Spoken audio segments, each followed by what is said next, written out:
Well, we are back for another episode of Fangirl Chat, where we try to have short, condensed discussions about topical Star Wars information. Teresa, my co-host, couldn't be here tonight, but we have two fabulous fangirls here to talk about Rebels. We've had some exciting news. So first, Jonah Marie from the Wookiee Gunner, welcome. Hey, thank you for having me. Yeah, we're so excited. You are one of the fangirls out there that has really been leading the edge on finding information. And then we also have Megan from Blog Full of Words. Hi, Megan. And also she did the Clone Wars reviews on Fangirl blog, and she does the Rebels information for us. So welcome, Megan. Thanks for having me on. All right, so I think today I'm just following on the Twitter today and I see that Jonah Marie got a capture of some preview for Clone Wars bonus content. Yeah, over in Germany yesterday they premiered the Ahsoka arc, the final arc of season 5, and following that they showed a trailer for the upcoming bonus content. So everyone took screenshots of it, but there was no video footage. So this morning I spent 5 hours going through German television, seeing all these weird and awesome cartoons, and then I finally saw the commercial, and then I communicated it out to the fan community, and everyone just blew up with excitement. So it was pretty great. That's awesome. I just, all of a sudden my Twitter is like, because my phone will give me notifications when a lot of people that I follow retweet something or favorite something, and all of a sudden it goes ding, ding, ding, and I'm like, whoa, whoa. So you definitely got dinged on the retweets and the favorites today. Right, so yeah. I'm happy. Yeah. 5 hours. That's dedication right there. Oh, I know. It was there was a Barbie movie that they had on. It was all in German, but it was cool. I really liked it. I feel like I'm learning language skills with all these German releases. Yeah. It was definitely, I just got to catch the clip real quick before I got on, and I was like, wow, it's interesting to see it in a different language, because we're used to, obviously certain voices and certain voice actors. And Yeah, definitely. So really, we're here, though, to talk about Rebels, because there's been a little bit of information that's come out in the past week or two between the toy information, and also it's amazing how we tend to get all this information off of the kids' toys. Yeah. And we did have our propaganda poster. So Megan, do you want to talk a little bit about how Star Wars sort of dropped that information on us this past week? Well, there was the official information and the not-so-official information. So if I'm not sure which one in particular you want me to talk about. But either one. Go for it. Okay. Well, the official information were the 6 cards that were mailed out to 2,500 fans. And I know that some people from TheForce.net got them. Some people from Jedi News got them. I wanted one. I didn't get one. But Me too. They were in the form of Imperial Propaganda, so a little note that said, support your local Imperial garrison, and then there were 6 pieces of art. And they didn't show us anything too new. They have the Inquisitor, who's one of only 2 characters we know so far in Rebels, and then other things like ships, but they were cool graphics. I really love, in-universe artifacts like that, so those are really cool. They're starting the official advertising. On the other hand, all we know about all the characters except Chopper, who is the droid, are from Lego photos right now. And I made a list this morning of the characters that we know. And correct me if I'm wrong in any of these, but I think we have 5 that we know so far. But most of which were taken from 2 Lego sets. There's the Phantom and the Ghost, and then the characters that go with them. So, I know on Twitter we are really excited about Hera Syndulla, because she's a Twi'lek pilot. It looks like that she pilots the Ghost. But those are all from shots that people took of Lego sets that haven't been released yet, and kind of a strange way to get news, but that's what we've got so far. Yeah, and earlier, a couple weeks ago on Twitter, there's a lot of talk about Ezra Bridger, who appears to be the main character. And then Harrison Dula, Zeb Oratius, and Canon Jarrus are the other characters. One thing that I found that was interesting was that the two sets that I saw one was on the Wookiee Gunner, actually, and the other one was from, I think, a German fan site, maybe? Don't quote me on that one. From a different fan site, and the two sets had two different characters labeled as Zeb. One was like a purple alien, and one looked like a red-haired figure, like maybe with a ponytail. So I'm not sure which is which yet, and it's kind of a strange way to find the news. But that's what we know so far. Yeah, most of these sets are preliminary. Yeah. So most of they're just placement figures, so they're just there because they match sort of what they're going to look like. Mm-hmm. But yeah, it's kind of confusing to find out what exactly this particular character would look like.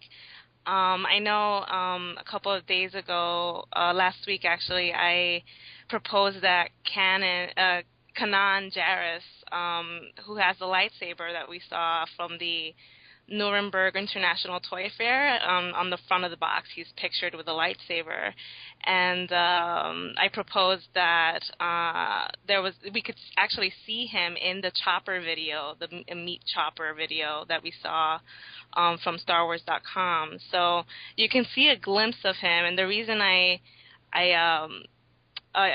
made that parallel is because in the toy figure he has this sort of haircut style, and you can see that drawn out on the if you squint and you tilt your head and hop on one leg and tap your head, you can definitely see it somewhere back there. I know I got the for the Celebration Europe, when they put the button out from Celebration Europe, the little Rebels button. I remember taking my computer and spinning it and looking at it in different directions to see maybe if I looked at it differently, it might be something. I'm like, maybe if it's upside down or sideways. And doesn't that show up on the Ghost, that logo, that was on the pin? Yes, I believe it does. On the side of it, on the bottom. But we still don't know what it means. I guess it's just the logo of the Ghost, but we don't know how it came about, its origin, and what the Ghost actually means. So I'm really looking forward to getting those official answers. Until then, I really love the speculation that the fan community creates. You know what? It's funny because some people get oh my gosh, you're speculating. But one of the biggest parts of the fandom during the prequel trilogies was the way people speculated, either with their fan art or with their fan fiction, and sort of we're trying to figure out what the movies were going to be and what the story was. And it doesn't. For me, it doesn't take away. It kind of adds to the enjoyment because you're like, oh, I never thought about that. That could be it. So the speculation for me is always, it's fun and interesting, as long as you don't get invested in, it has to be this. Right, so, it's sort of, sometimes you're right, sometimes you're wrong. And, but, a couple of things. Do you guys think, we had this discussion on Fangirls Going Rogue about the Millennium Falcon being a character. Did you guys feel like it was a character in the movies? I hadn't so much thought of that before. After you guys said it, it was interesting to think about, but initially I didn't think so. I thought that it was more like a location, like a traveling location. Well, it's just interesting because now we get the ship. We've gotten the toy ships, right? That are our first two reveals, and then also the also Chopper, so a droid character. And so it's interesting that that's sort of how our angle, and then we know the Inquisitor, and obviously we'll have a lot of Imperials, so. It's interesting how they seem to be releasing the droids first with Episode 7. They announced R2 first, and now we've got Chopper with Rebels. They like doing the droids before releasing who the people are. Yeah. Exactly. So, one of the things I thought was really cool was, did you see the article on Star Wars blog from Amy Beth Christensen, who did the propaganda? Yes. Yeah.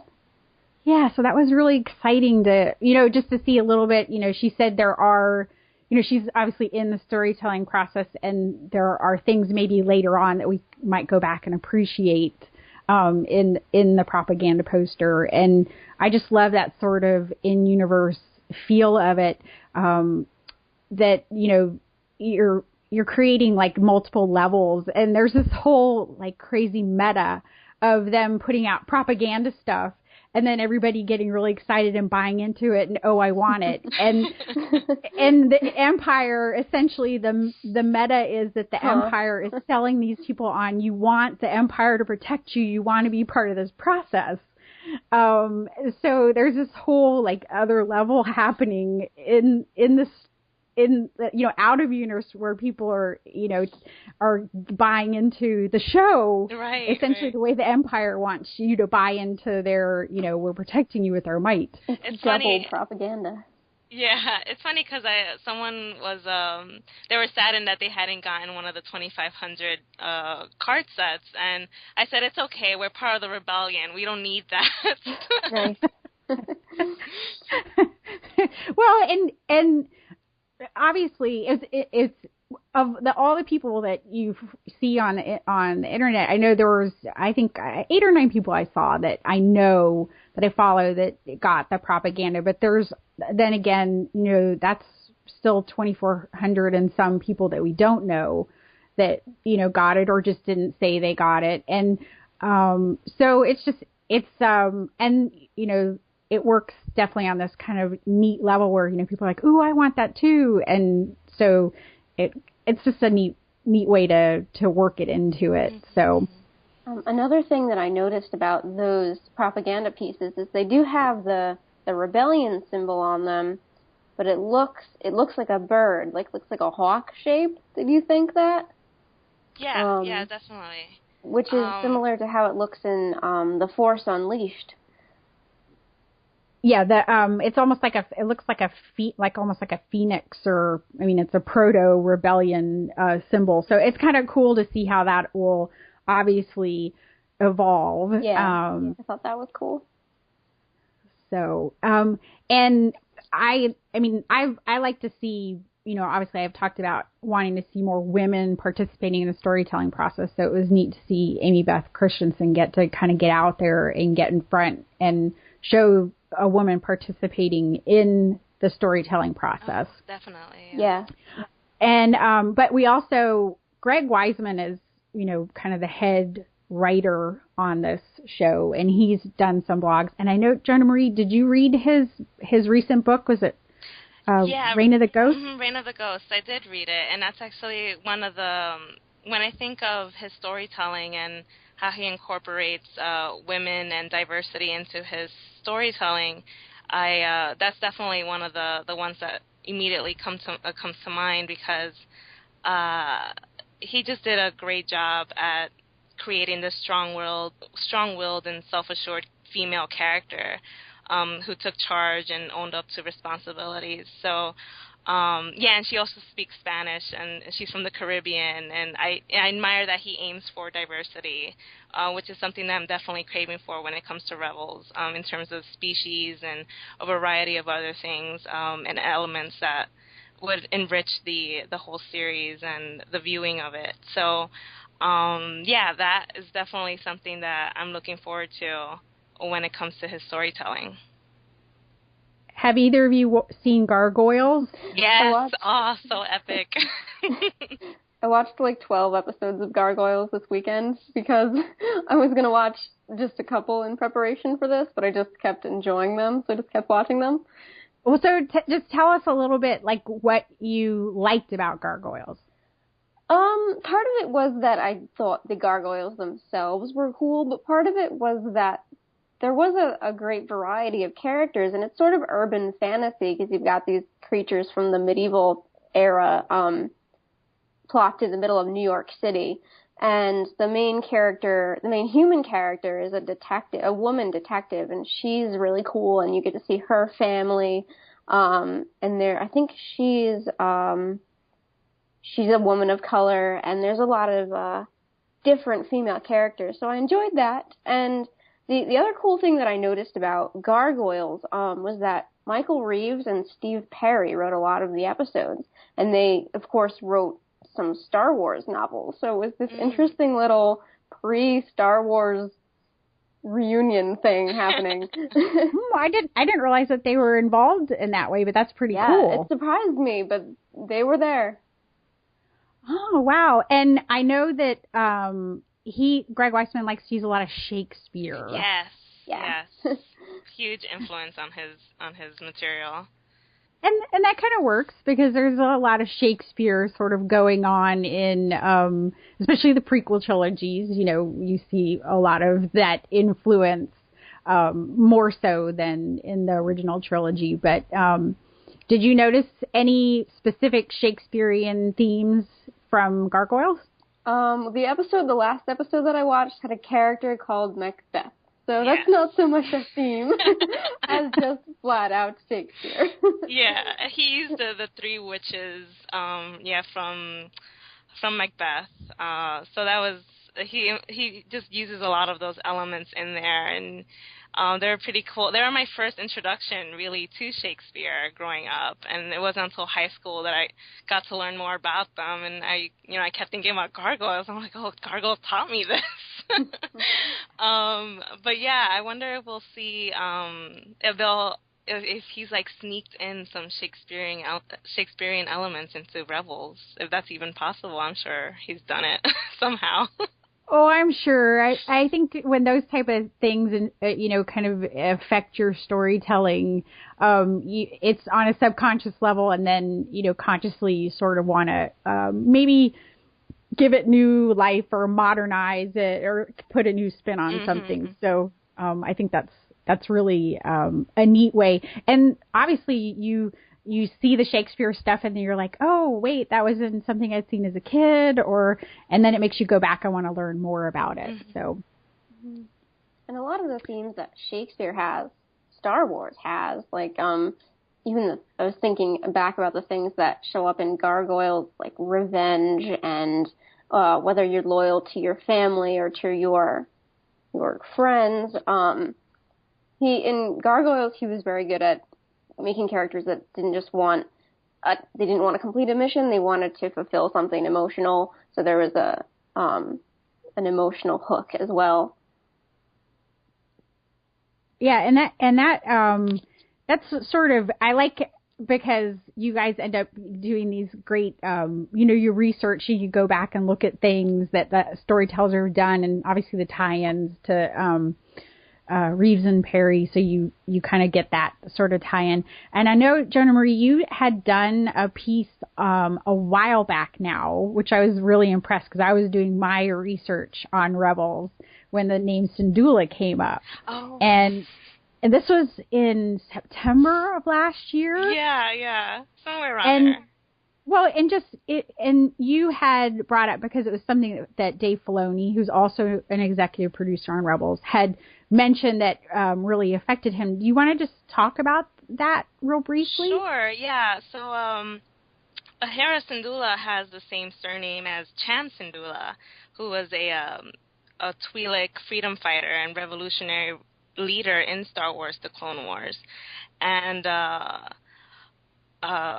so when I watched that video back in September of the featurette of Dave Filoni talking about why he really liked this particular approach and why they included this character, and he talked about his favorite line being when Cham is talking to Mace Windu, and he says, "How long before we start fighting you?" Because of the Separatists being on their planet, eventually he thinks that, any army that occupies his planet is going to be some sort of an enemy. And it was very interesting to see that and then think, this might not be directly related to, and I mentioned that specifically. This might not be related specifically to Rebels, but it could allude to blah blah blah. And then a few weeks ago, we see that this character Harrison Dula pops up, and Jason from the MakingStarWars.net and we just immediately tweeted each other and we said, "Oh my gosh, that article I wrote, that's amazing." But yeah, it's pretty interesting to see that theme and that character's legacy move into something that will eventually form the rebellion that we know of today. Yeah, and it's interesting too because we have to remember that when Dave Filoni's doing interviews and talking about things, he's already working way ahead of what we're finding out. So, sometimes it's things that just are sticking in his mind that are really important, and sometimes he's actually got things that he's talking about that are sort of there, but he can't talk about them, but maybe indirectly, he's, saying this is, maybe where you might want to look or be interested, so how actually I've gone back through a lot of his interviews on, older interviews when news pop up, and it's amazing how much stuff you go, oh, wow, and you look. So I always pay attention when he talks. Yeah. He started talking about the importance of female characters in Fangirls about a year ahead of where we saw the ending of the Clone Wars. But just really, I mean, if you look at how important Ahsoka's ending was for a strong point for female characters in Star Wars, I think, that was sort of resonating where, he was trying to bring that up. So, it's I always pay attention when, when they're talking, because they might be 2 or years ahead or a year ahead, but there's, something there that they're working on that we might see, in a year or so. So, I like to go back and look at interviews that are about a year to 18 months old and go, When Dave speaks, everyone must listen. Yeah.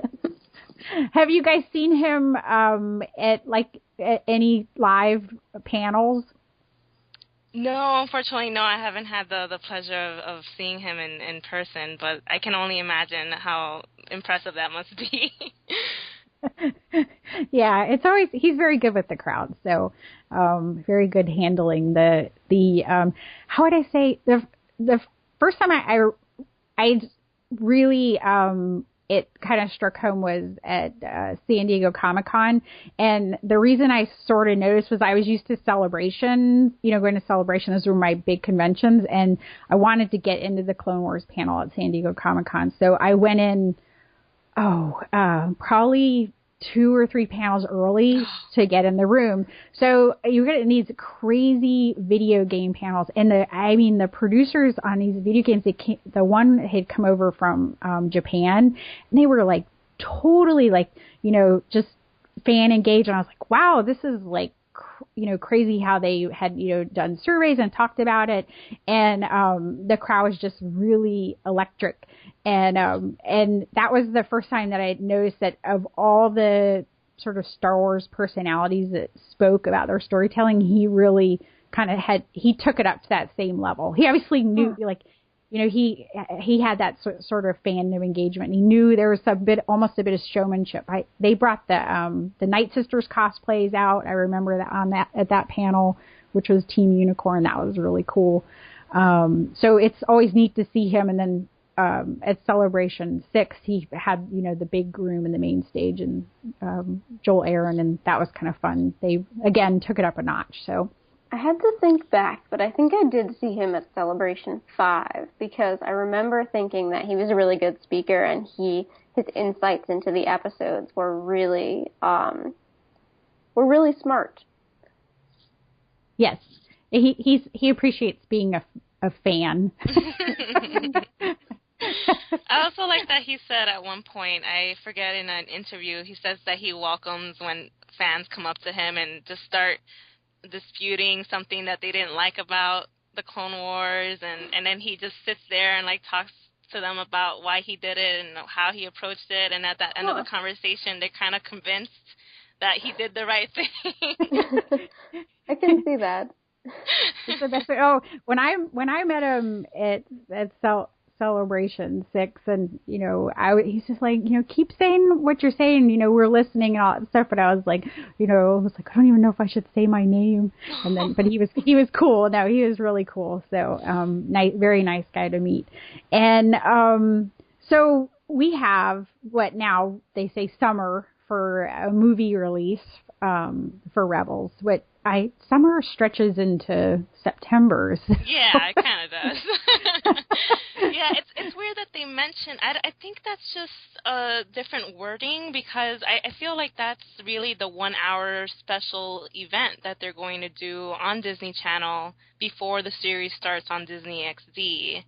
I don't know. Everyone just started popping up with this rumor, it wasn't a rumor, it was part of a press release, I believe. Yeah, Iger made a statement, and it's always funny because my editor on Fangirl, BJ, is a lawyer, so he's always reading between the lines on the statement, and he's like, first of all, summer is, business-wise, that's the third quarter, so, so we'll just see where that is, but obviously we have Star Wars weekend, so I think maybe we'll start to, that would be probably a place I would expect we would see some things, especially if it's going to be summer.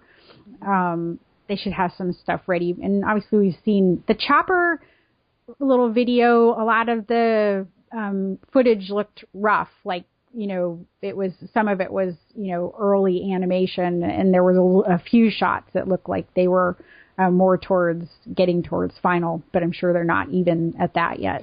And then obviously this fall, right? We'll see the show. Yeah, hopefully. Maybe an October release, I could see that. What do you guys think, just as far as, I know sometimes fans have discussed that some of the information gets released overseas. Do you find that is it frustrating, or do you think it's neat to see it going worldwide? Like, how does it affect you as a fan? I don't mind it. I mean, I get frustrated because then I have to watch 5 hours of German television just to get what I need. But it's kind of what everyone else would experience when we get something here first, and then everyone else has to wait till they get their release. So I don't mind it. It's a nice way to get to know the global community. And I know some of the guys over in the German website now, and some other guys in the Polish website. So it's nice to spread out and see that kind of collaboration abroad. I agree with John and Marie in that I can't get too frustrated with it, because this is probably what other countries experience a lot. We're used to getting the news first here, but we can't always, and it's kind of interesting to see that. On the other hand, I don't know how this usually goes, because I've never been into a show from this early on before. I'm not used to having these tiny little bits of information and kind of being in the dark about a lot of it. I would love to be a fly on the wall of the marketing or the PR division and figure out what their strategy is. I like to believe they do have a strategy. I'm just not sure what it is right now, because we're getting most of our information from preliminary Legos. So, well, I always told the girls when I was captain of the dance team in college that as long as you look like that's what you meant to do, no one will know any differently. So it could have been part of the Grand Master Plan, or it could have not been part of the Grand Master Plan, but I'm sure we'll never know one way or the other.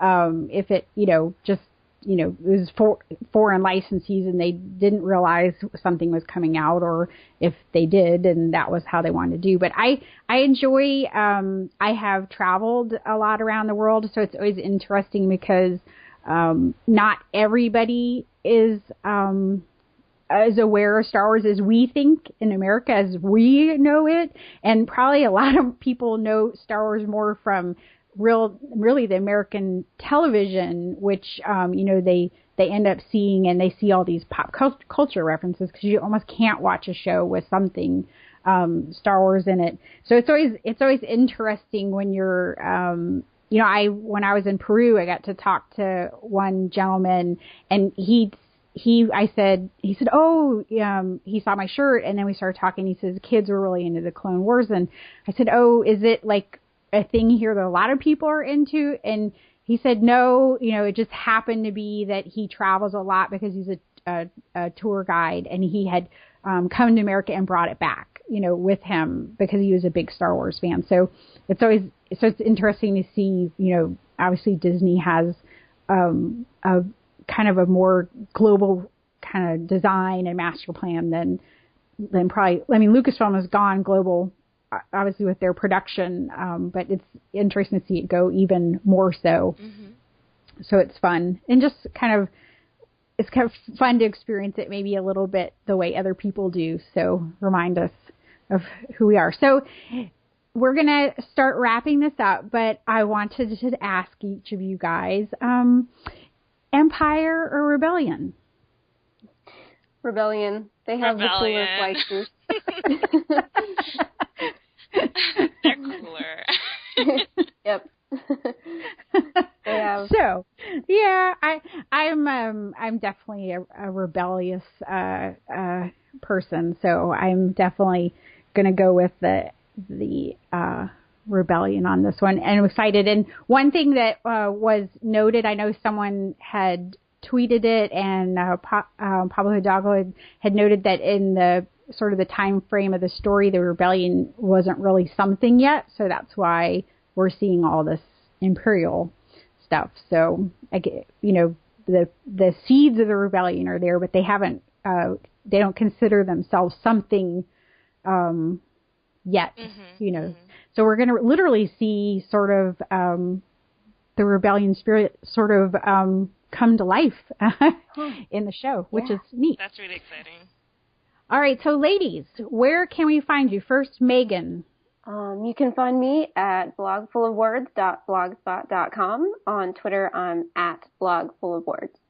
I also write for Fangirl blog and Knights Archive. Yeah. Go. And you can find me at thewookiegunner.com, Twitter handle at BlueJGuys, because I love Captain Rex. And you can also find me at makingstarwars.net.